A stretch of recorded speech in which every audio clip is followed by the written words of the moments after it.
জিতলেই final নিশ্চিত এমন এক সমীকরণ সামনে নিয়ে লাহোরের গাদ্দাফি স্টেডিয়ামে পাকিস্তান সুপার লিগের দ্বিতীয় কোয়ালিফায়ারে মাঠে নেমেছিল ইসলামাবাদ ইউনাইটেড এবং লাহোর কালান্দার্স।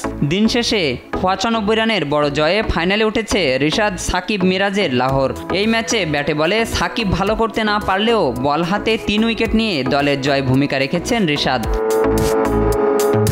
লাহোরে টস জিতে ব্যাট করতে নেমে শুরুটা ভালো হয়নি স্বাগতিকদের। শুরুতেই সাজঘরে ফেরেন ফকর জামান, এরপর জুটি গড়ে দলকে এগিয়ে নেন আরেক ওপেনার মোহাম্মদ নাইম এবং আবদুল্লাহ শফিক। নাইম তুলে নেন 50।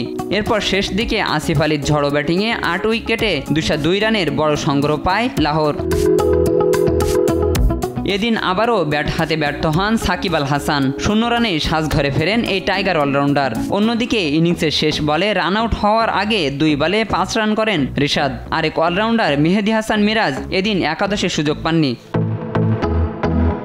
২০৩ রানের টার্গেটে ব্যাট করতে নেমে শুরু থেকেই লাহোর বোলারদের তোপের মুখে পড়ে ইসলামাবাদের ব্যাটাররা। এক পর্যায়ে ৮৮ রানে ৬ উইকেট হারায় তারা। এরপর আর ঘুরে দাঁড়াতে পারেনি দলটি।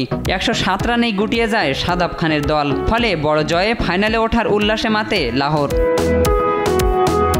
এই ম্যাচে বল হাতেও বিবর্ণ ছিলেন সাকিব আল হাসান। ৩ ওভার বল করে ২৭ রান খরচায় কোনো উইকেটের দেখা পাননি তিনি। অন্যদিকে দুর্দান্ত বল করেছেন রিশাদ। ৩৪ রান দিয়ে ৩ উইকেট তুলে নেন এই লেগ স্পিনার। লাহোরের পক্ষে অধিনায়ক শাহিন আফ্রিদি এবং সালমান মির্জাও তুলে নেন ৩টি করে wicket. Shahinur Alam, sports desk, দেশ টিভি।